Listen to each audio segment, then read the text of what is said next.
요한복음은 1장 1절서부터 18절까지가 실질적인 서론입니다.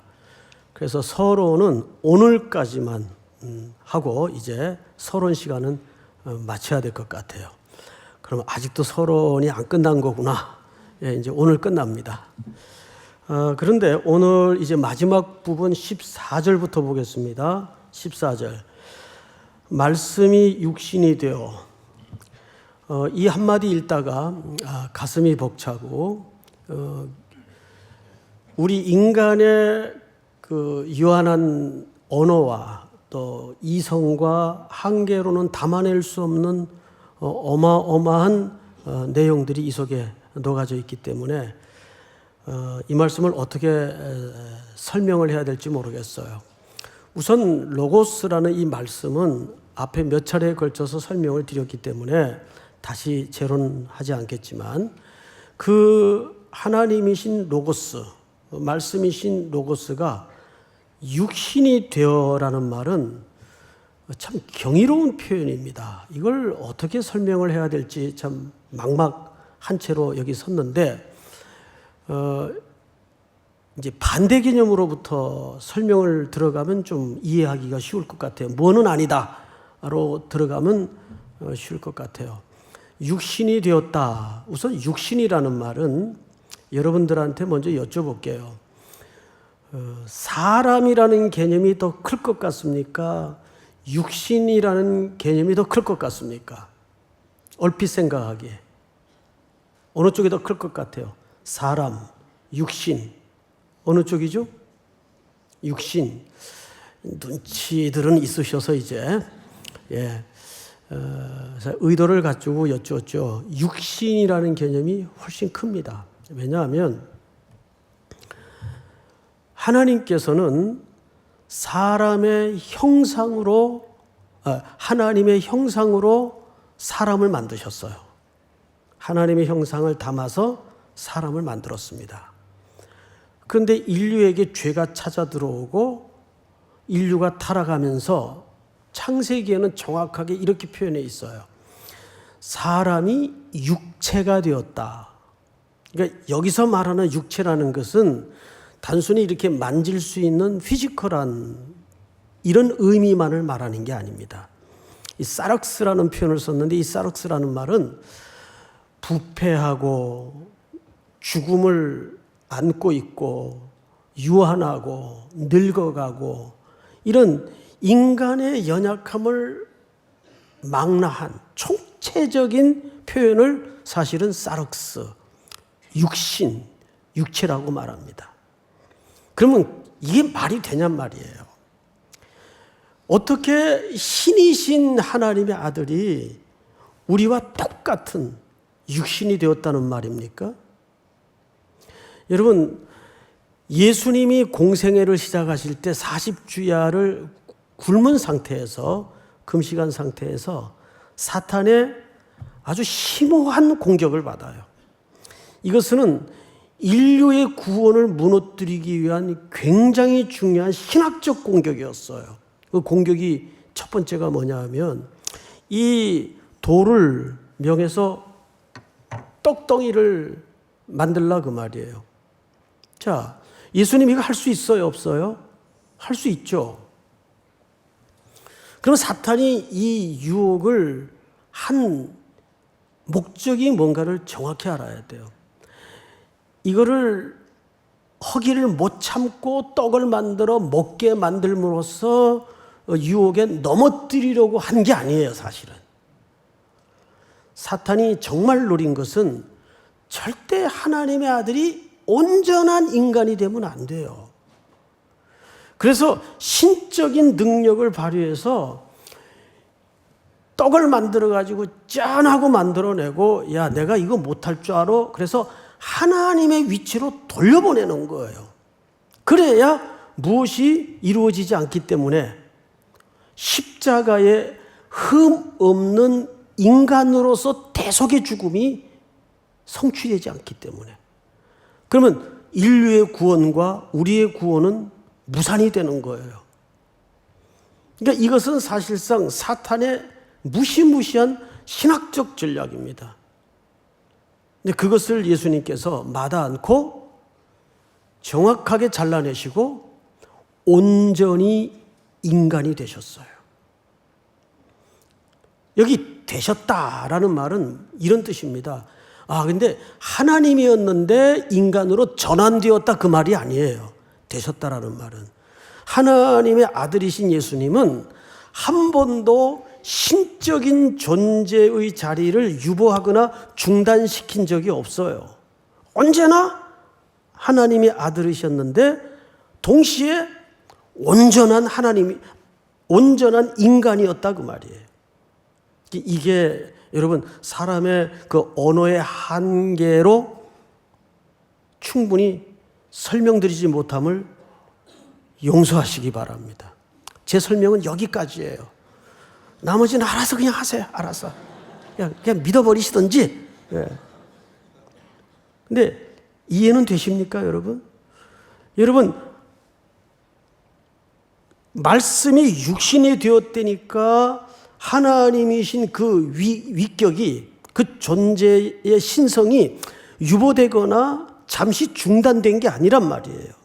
언제나 하나님이셨는데 동시에 지금은 완전한 인간으로서 약함을 가지고 유한한 존재로 인간의 세계로 들어오신 거예요. 그 이유는 순전히 우리를 대속하기 위해서. 믿습니까? 자, 그런데 성경을 또 보십시다. 14절 말씀이 육신이 되어 우리 가운데 뭐 하심에? 자, 거하심에라는 말은 자, 오늘 설교의 실질적인 하이라이트예요. 지금부터 이제 좀 집중해서 잘 들으셔야 될 이유가 있습니다. 출애굽기를 띄워주세요. 출애굽기 띄워놓고 설명을 좀 먼저 들으십시다. 여기 거하심에라는 말을 스케노아라는 단어를 썼어요. 그 헬라어지 하지 마라. 내가 그거 들어도 그거 외우냐. 근데 이 말씀을 하는 이유는 잊어버려도 되는데 이 스케노아라는 개념이 정확히 어디에서 채용되었는가를 설명하기 위해서 쓰는 겁니다. 정확하게 출애굽기 40장에서 쓰여지게 됩니다. 40장을 잘 보십시오. 구름이 구약에 언제나 구름은 하나님이 여기 임재해 계신다는 상징을 담은 영광의 실체예요. 구름이 어디에 덮이죠? 회막에 덮입니다. 회막은 하나님과 사람이 만남의 장소입니다. 회막에 덮이고 할 때 이 덮인다는 말이 스케노아 개념이에요. 거한다. 장막을 친다 그 말이에요. 덮이고 여호와의 영광이 성막에 충만하며 모세가 회막에 들어갈 수 없었으니 이는 구름이 회막 위에 또 뭐죠? 덮이고 여호와의 영광이 성막에 충만함이었으며. 자, 다음 절 시작. 구름이 성막 위에서 떠오를 때에는 이스라엘 자손이 그 모든 행진하는 길에 앞으로 나아갔고. 자, 여기 잘 보시면 구름이 성막 위에 떠오르죠. 그럼 그때 이렇게 다른 일을 하다가도 구름 떴다 움직이네 하고 전부 짐 싸가지고 또 이동을 해야 돼요. 이 광야 생활이 쉬웠겠어요? 만만했겠어요? 쉽지도 않고 만만한 시간이 없었어요. 쉽게 얘기하면 이 과정을 통해서 이스라엘 백성들이 철저히 광야에서 훈련받았던 게 뭐죠? 순종의 훈련입니다. 난 귀찮아서 안 갈래. 안 가면 자긴 그 아무것도 가릴 것 없는 시뻘건 태양이 종일 내리 쪼이는 광야에서 어떡하려고 그래요? 죽어요. 바로 사망입니다. 그러니까 이 여호와의 영광을 상징하는 구름은 하나님의 임재의 상징이면서 동시에 이스라엘 백성들을 철저하게 덮어주시고 가려주시고 인도하시는 거예요. 이스라엘 백성들은 40년 동안 이 구름 기둥과 불 기둥으로 인도함을 받고 순종의 훈련을 받았습니다. 자, 37절 시작. 구름이 떠오르지 않을 때에는 떠오르는 날까지 나아가지 아니하였으며. 다음 절 다 같이 읽겠습니다. 시작. 낮에는 여호와의 구름이 성막 위에 있고 밤에는 이스라엘의 온 족속이 그 모든 행진하는 길에서 그들의 눈으로 보았더라. 이걸 다 본 겁니다. 그러니까 이스라엘 백성들은 하나님의 실존은 보지 못했지만 그 실존을 상징하는 뭔 봤어요? 구름은 봤어요. 그리고 그 구름이 거한다는 개념처럼 장막 위에 덮여 있었습니다. 그 개념이 정확히 여기에 말씀이 육신이 되어 우리 가운데 어떻게 하셨다고 되어 있죠? 거한다라고 되어 있어요. 거한다. 자, 그러면 여기에 이 구약의 의미와 신약의 이 말씀이 뭘 의미하는지를 이해하기 위해서는 한 가지 설명을 더 들어야 돼요. 지금부터 출애굽기 전체를 딱 1분 안에 요약해서 가르쳐 드리겠습니다. 간단해요. 출애굽기는 정확하게 두 부분으로 나뉘어져 있습니다.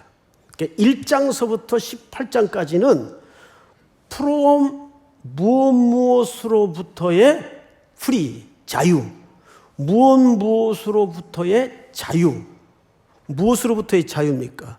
애굽과 옛삼과 죽음과 고된 노동과 사망의 자리로부터의 자유를 얻는 과정을 18장까지 그려내요. 그러면 나머지 19장서부터 40장까지는 뭘 얘기해요? to free, 무엇을 향하여. 그러면 19장서부터 40장까지 출애굽기를 보면 무슨 내용이 있나? 정확하게 아까 우리가 보았던 그 성막을 어떻게 꾸미고 차리고 만들어야 되는가를 설명했어요. 그래서 이런 설명들이 주로 나와요. 몇 센치에 또 가는 배실로 청색실과 홍색실을 섞어서 무엇을 메고, 뭐 이렇게 시시콜콜 미주알 고주알 자세하게 뭐 이런 집 짓는 얘기를 설명을 했나? 그런데 이 성막이 누구와 누구의 만남의 장소라고요? 하나님과 백성과 만남의 장소예요. 자, 그러면 하나님과 백성의 만남의 장소는 장차 누구와 누구의 만남의 장소를 모형한 걸까요? 그리스도와 우리의 만남의 장소를 모형한 겁니다. 이러니까 사망과 애국과 죽음의 고단한 일상에서 그들을 이끌어냈어요. 교회라는 말은 무슨 뜻이죠? 에클레시아. 무엇으로부터 불러냄을 입은 자. 그래서 그들을 왜 불러냈죠? 어디를 향하여 들어가려고. 성막입니다. 그래서 이 성막은 말하자면 신랑과 신부의 신방이에요. 신방. 오늘 말씀의 제목이 뭐죠? 신방을 차리라. 그 신방을 차리기 위해서 예수님이 말씀이 육신이 되어 우리와 똑같은 비천한 몸을 입으시고 우리와 신방을 차리기 위해서 우리 가운데 스케노아 거하셨다고요. 거하셨다고요. 자, 여러분, 이게 얼마나 경이로운 얘기인가 하면 요한복음을 요한이 쓴 목적이 바로 여기 있습니다. 우리가 예수를 믿고 산다는 것은 내가 예수를 믿었으니까 어떤 이런 결과물을 얻었다, 구원이라는 어떤 결과를 얻었다, 이 얘기가 아니에요. 우리가 구원을 누리고 구원을 얻었다는 것은 그리스도와 함께 살아가기, 하나님과 함께 살아가기라는 의미예요. 정말 그렇게 살아가고 있어요? 요한계시록 3장 20절에 보면 이런 말씀이 있어요. 내가 문 밖에 서서 두드리노니 너희가 문을 열고 내가 들어가 너로 더불어 먹고 나는 너로 더불어 먹고 너는 나로 더불어 먹으리라. 이거 예수 안 믿는 자들에게 마음문 열라는 말이 아니라 그 대상이 이미 라오디게아 교회 성도들이라고요. 그러면 이게 무슨 뜻입니까? 예수는 믿었는데, 아니 예수와 신랑 신부 관계는 맺어졌는데 남편을 그저 돈 벌어오는 기계로만 알더란 말이죠. 예? 쉽게 얘기하면 자기 위급할 때만, 다급할 때만, 쓸데 있을 때만 하나님을, 예수님을 찾더라고요. 그러면 남편이 얼마나 서운하고 섭섭하고 절망스럽겠어요. 근데 지금 예수님은 요한계시록 3장에서 내가 문 밖에 서서 두드리노니 너희가 문을 열고 나를 영접하면 내가 들어가 너로 더불어 먹고 너는 나로 더불어 먹으리라. 이 말은 무슨 말이에요? 나 이제 너 돈 벌어다 주는 기계 노릇 하고 싶지 않고 너랑 이제 살림을 살고 싶다, 그 말 아니에요. 그런데 아마 저 같으면 이 사람이 나를 뭘로 취급하는 거야 하고 문을 두드려요? 부수죠. 들어가서 뭐야 이거? 아마 이럴 거예요. 그런데 예수님은 오는 비를 다 맞으면서 문을 두들기고 계세요. 물론 성경에는 비 왔다는 얘기는 없지만 두들기고 계세요. 왜 그러실까요? 신부를 존중하고 사랑하고 같은 격으로 대하고 있다는 뜻입니다. 그냥 안바 걸어가지고 목 조르게 해서 말 안 들을래 숨통을 조이고 이렇게 안 해요. 왜? 그분의 본질이 사랑이시니까. 아직도 멀었어. 내가 조금 더 서 있을게. 내가 조금 더 기다릴게. 그러니까 우리가 말씀이 육신이 되어 우리 가운데 거하심에, 스케노아라는 말은 정확하게 나 이제 너랑 살림을 살기 위해서 왔다, 그 말이에요. 우리를 구원하실 뿐만 아니라. 그러면 남녀가 만나서 교제를 하게 되고 자주 만남이 빈번해지다 보면 최종적인 지점이 어디예요? 같이 살고 싶은 거예요. 그래서 결혼을 하게 되죠. 웨딩 마치를 울리고 결혼을 하면 끝인가요? 그제서야 본격적인 생활이 시작이 되잖아요. 그럼 결혼 생활이라는 건 뭡니까? 아주 미주알고주알 사소하고 시시콜콜한 문제서부터 어마어마한 이벤트까지. 근데 어떻게 결혼 생활이 맨날 이벤트예요? 그건 아무개 탤런트나 하는 얘기고, 예? 어떻게 결혼 생활이 맨날 이벤트여야 돼요? 우리는 신앙생활을 자꾸 이벤트식으로 기대한단 말이에요. 뭐 화끈한 거 없나? 산기도 가보세요. 화끈한 거 많아요. 이상한 것도 많고. 여러분, 결혼생활이라는 것은 미주알 고주알 사소한 것부터 아주 자질구레한 문제서부터 하나하나 다 서로 공유하고 서로 의견을 나누고, 그 다음에 어떻게 하죠?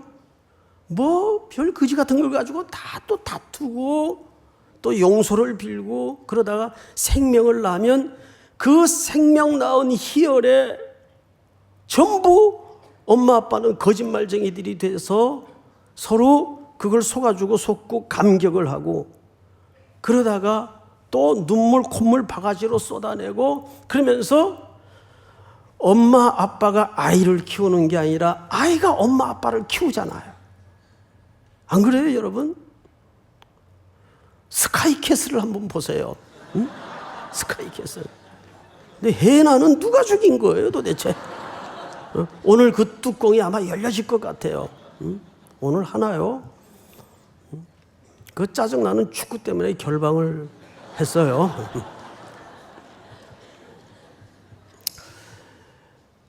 그 말이 거한다는 얘기예요. 우리 가운데 예수님이 신방을 차리겠다는 얘기는 내가 너와 이제 살림을 좀 살고 싶다, 그 얘기입니다. 자, 그런데 14절을 다시 보세요. 18절까지 언제 하냐고요? 걱정하지 마세요. 다 끝냅니다. 우리가 그의 영광을 보니 아버지의 무슨 영광이라고 되어 있죠? 독생자의 영광이요. 자, 저를 보세요. 여러분, 여기서 우리가 오해하기 쉬운 표현이 하나 있는데 독생자라는 표현입니다. 독생자라는 말은 과거에는 우리가 하나밖에 없는, 아니 요즘 독생자 아닌 집안이 어디 있어요? 다 독생자지. 그 하나밖에 없는 외아들이라는 개념이 아니에요. 여기서 말하는 독생자라는 말은 정확하게 유니크한 아들, 그러니까 독특한 아들이다 그 말이에요. 하나밖에 없는 외아들 이런 말이 아니에요. 하나밖에 없는 아들은 맞는데 그건 그렇게 다른 아들과 상대적으로 비교해서 하나밖에 없는 아들이라는 말이 아니고 유니크한 아들. 그 독생자의 영광이, 자 보십시오. 14절. 영광이요 은혜와 진리가 충만하더라. 그리고 16절로 넘어갑니다. 16절을 한번 같이 읽습니다. 시작. 우리가 다 그의 충만한 데서 받으니 은혜 위에 은혜로라. 자, 은혜 위에 은혜로라. 이거 어떻게 이해하셨어요? 은혜 위에 은혜라는 말이 이런 말이 아닙니다.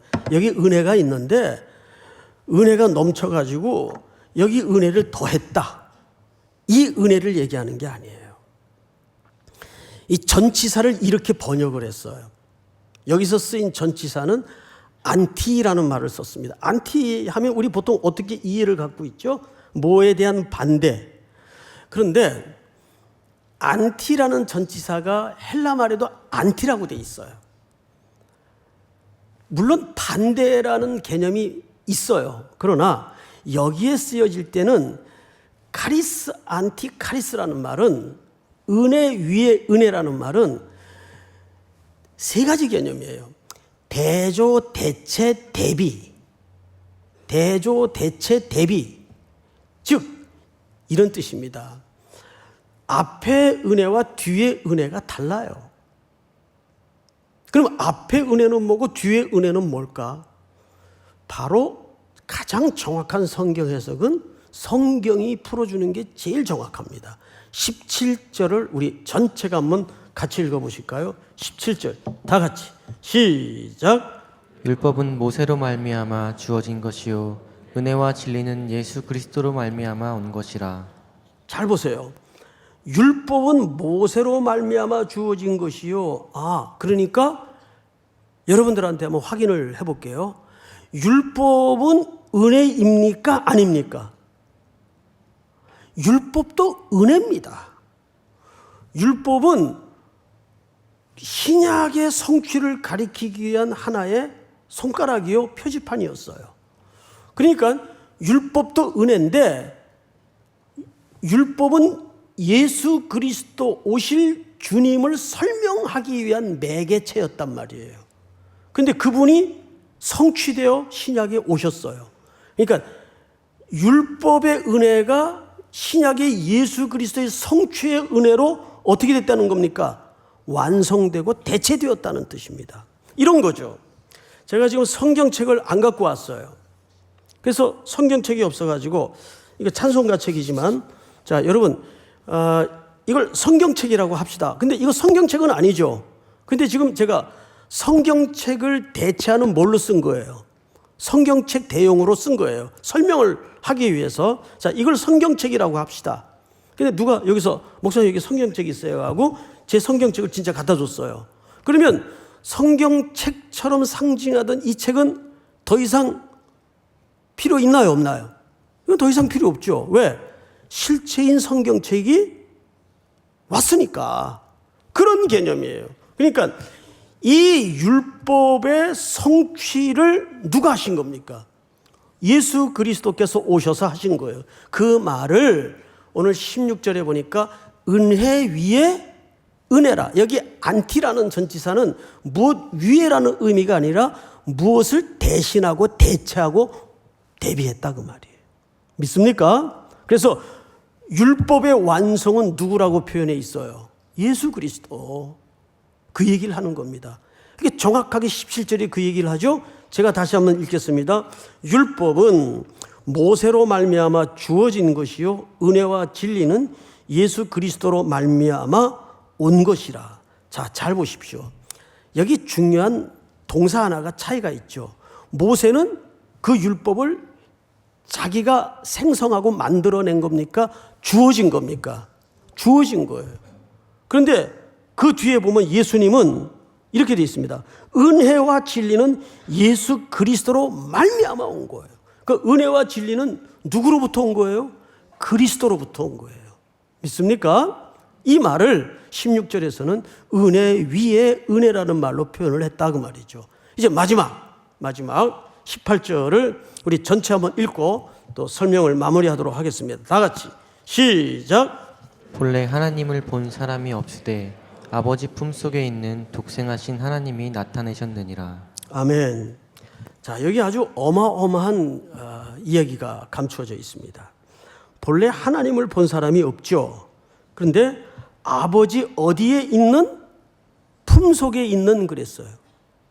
여러분, 요한복음을 기록한 요한은 별명이 뭐냐면 예수의 사랑을 받은 제자라는 별명을 갖고 있을 정도로 예수님 측근이었습니다. 그리고 심지어 13장에 찾아보시면 그가 예수의 품에 기대어 있다라는 표현을 써요. 그러니까 이건 식사 좌석에서 있었던 경우를 설명한 겁니다. 자, 그러면 요한은 이 품의 의미를 누구보다도 생생하게 체험했고 경험했고 이 의미를 알아요. 자, 그런데 놀랍게도 예수님이 누구의 품에서 오셨어요? 아버지의 품에서 오셨어요. 그 이 품이라는 게 뭐예요? 품이라는 것은 세 가지 개념이 있습니다. 첫째, 그분과 동등한 격을 갖고 있다라는 뜻입니다. 품이라는 말은 그분과 동등한 격을 갖고 있다. 또 하나는 그래서 그분과 마주하여 있다. 마주하여 있다는 말은 싸우려고 마주한 게 아니고 모든 그분의 계획을, 그분의 사연을 함께하고 공유하고 교제하고 가장 친밀한 관계를 말할 때 품이라는 개념을 동원해요. 자, 그러면 그 품에 계시던 예수님이 이 땅에 우리 가운데, 즉 여러분들과 새로운 삶을 살기 위해서 거하셨어요. 그러면 바로 여러분들을 어디로 이끌기 위한 하나님의 신학적 전략일까요? 아버지의 품으로 이끌기 위한 하나님의 신학적 전략이에요. 우리로 하여금 그리스도와 신랑 신부로 묶으셔서 우리 모두를 그리스도 안에서 누구의 품으로 안아주시려는 겁니까? 아버지의 품으로 안아주시려는 거예요. 믿으십니까, 여러분? 자, 그런데 누가복음 15장에 보면 둘째 아들이 아버지 재산, 유산 다 털어먹고 돼지 열매까지 주워 먹다가 만신창이가 되어서 거지꼴이 되어 아버지 집으로 돌아옵니다. 근데 아직도 거리가 멀리 떨어져 있는데 몰골이 완전히 바뀐 아들인데 아버지는 한눈에 알아봐요. 그리고 뛰죠. 아버지가 먼저 뛰어요. 그래서 그 아들을 품에 안아버립니다.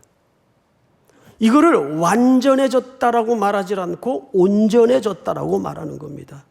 완전이라는 개념은 퍼펙트한 개념이에요. 그런데 완전, 퍼펙트보다 더 높은 개념이 온전해지는 겁니다. 온전해진다는 말은 관계 개념이기 때문에 그래요. 그냥 아버지 아들로 회복되는 거예요. 그러면 모든 게 끝나는 겁니다. 예수 그리스도께서 우리 가운데 왜 거하십니까?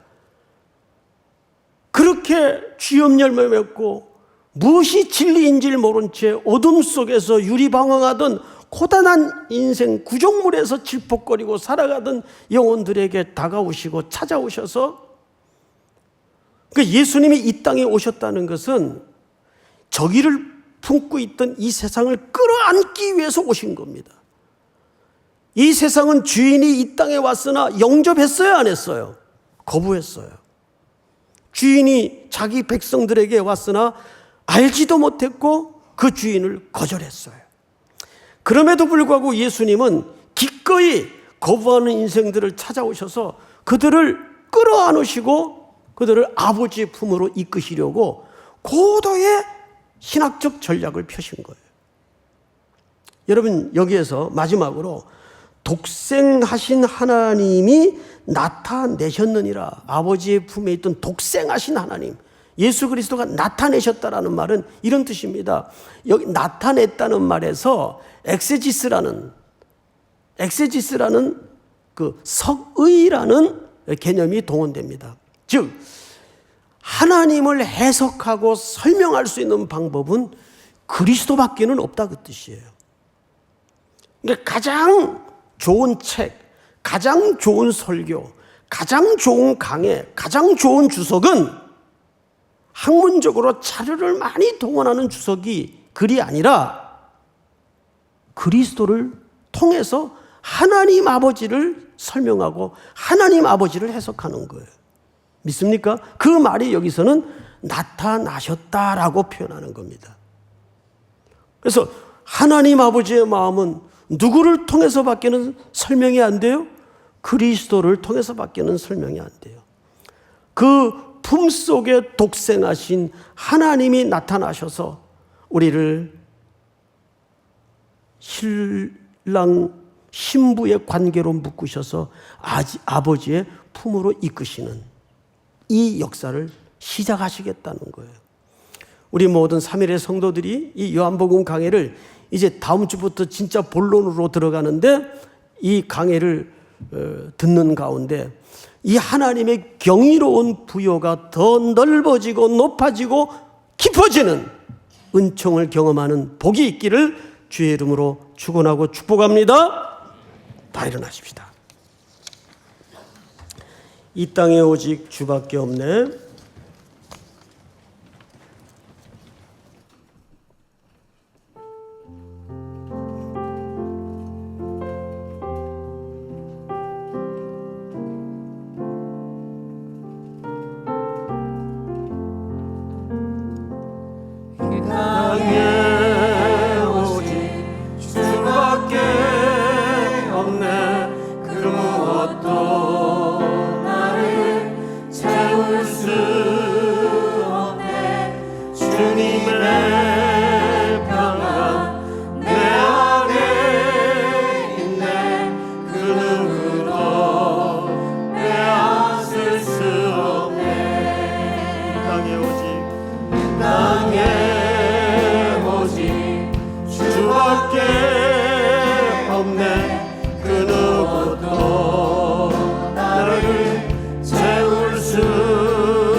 우리 이 시간 다 같이 한번 서신 채로 기도합시다. 첫째는 말씀이 육신이 되어 우리 가운데 스케노와 거하십니다. 곧 그 말은 우리와 살림을 살기 위해 신방을 차리자는 주님의 정중한 인격적 고백입니다. 프로포즈입니다. 우리가 사람의 프로포즈만 받아도 설레이지 않습니까? 감격스럽지 않습니까? 주님은 끊임없이 문 밖에 기대어 서서 우리를 향하여 그렇게 호소하시고 기다려주시고 프로포즈해 주십니다. 그 넓이 높이 깊이에 이 요한복음을 통해서 더 깊이 들어가는 신앙의 경험이 있도록 인도해 주시옵소서. 두 번째는 진행되고 있는 선교를 위해서 또 오늘부터 대만이 출발을 하죠. 위에서 기도해 주시고, 세 번째는 또 한 주간 살아내야 될 생의 숙제를 놓고 주님 앞에 기도합시다. 우리 이 시간 다 같이 한번 주여 부른 다음에 소리내어 통성으로 기도합니다. 주여.